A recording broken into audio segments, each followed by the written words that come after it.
你最近是不是总感觉哪里不对劲？睡觉睡不成，吃东西没胃口，肋骨两侧或肚子总是鼓鼓胀胀的，照镜子脸色暗沉，嘴唇和舌头颜色发青发紫，整个人像被什么东西堵住了，又闷又累，还特别容易发火。你以为是压力大了，年纪大了，身体自然就这样。其实你的身体可能早就在发出信号，气血堵住了。中医有句话说得很准，气血不通，百病丛生。气血一旦堵了，整个人就像一条淤塞的河，又浑又沉，哪里都不对劲。但别慌，身体堵了，它自己也留了出口。今天我教你找到身体自带的一个排瘀开关，每天只需拍打几分钟，帮身体把堵住的地方慢慢打开。气血一通，你会发现整个人都不一样了。这个开关在哪呢？就藏在你每天都能看到的，却从来没注意过的一个地方——肘窝。很多人第一次听到都会问，肘窝，那不就手腕弯曲的这个坑吗？能有什么用呢？别小看它，中医馆这里叫做身体的毒窝，不是随便说说的。肘窝为什么被叫做身体的毒窝呢？先说清楚，这里说的毒不是西医讲的那种毒素，而是中医里的病邪和病理产物，就是那些让你身体不舒服、气血运行不顺的东西。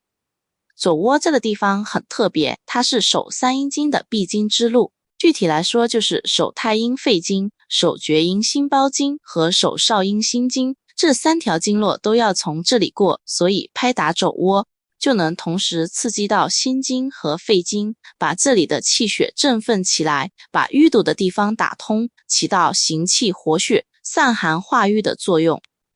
那为什么心和肺这么重要呢？中医讲，心主血脉，心脏负责推动血液在全身流动，给每一个地方送去营养；肺主气，司呼吸，肺部光管呼吸，还负责生成中气，帮助心脏推动血液运行。所以心和肺一个管气，一个管血，两个是搭档关系。一旦这两个出了问题，不管是心火太旺，肺热堵住，还是心气不足，推动无力，气血就会跟着乱套，病邪也就跟着来了。这些病邪会顺着经络到处跑，而肘窝就像河道里的一个拐弯，水流到这里自然会变慢，泥沙就容易沉下来，病邪也是一样，跑到这里就容易停下来，越积越多，慢慢就堵住了。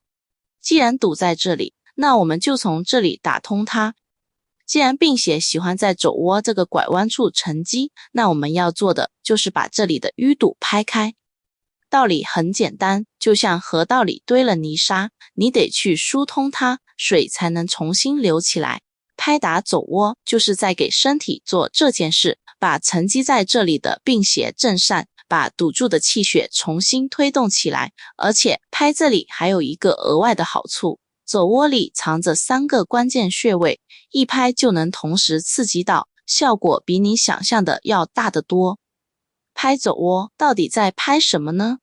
肘窝里藏着3个关键穴位，尺泽穴、曲泽穴、上海穴。这3个穴位都属于中医说的合穴。什么是合穴？简单理解就是经络气血的汇聚点，就像很多条河流最后汇入一个深潭，气血在这里最为充盛，也最容易被调动起来。这3个穴位各有各的作用。尺泽穴属于肺经，主要负责清肺气、宣肺郁。曲泽穴属于心包经，主要负责宁心安神、清心火。上海穴属于心经，主要负责理气通络、疏通心脉，穴位的位置也不难找。尺泽穴手肘弯曲，靠近大拇指那一侧，能摸到一根大筋，大筋偏大拇指方向的凹陷处就是曲泽穴。肘窝正中间，同样那根大筋偏小拇指方向的凹陷处。上海穴曲走的时候，肘横纹最末端的凹陷处。不过说实话，拍的时候不用这么精确的去找穴位，直接用手掌把整个肘窝都盖住拍，3个穴位一次全照顾到，一样能达到调精气、通淤堵的效果。拍肘窝有几个细节一定要注意。拍打的方法其实很简单，不需要什么技巧，普通人一学就会。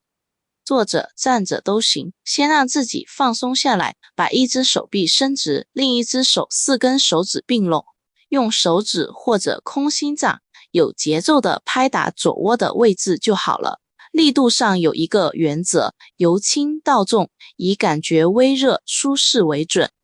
不要上来就使劲拍，更不要为了出效果硬撑着拍。肘窝这里皮下血管比较密集，拍猛了容易受伤，反而得不偿失。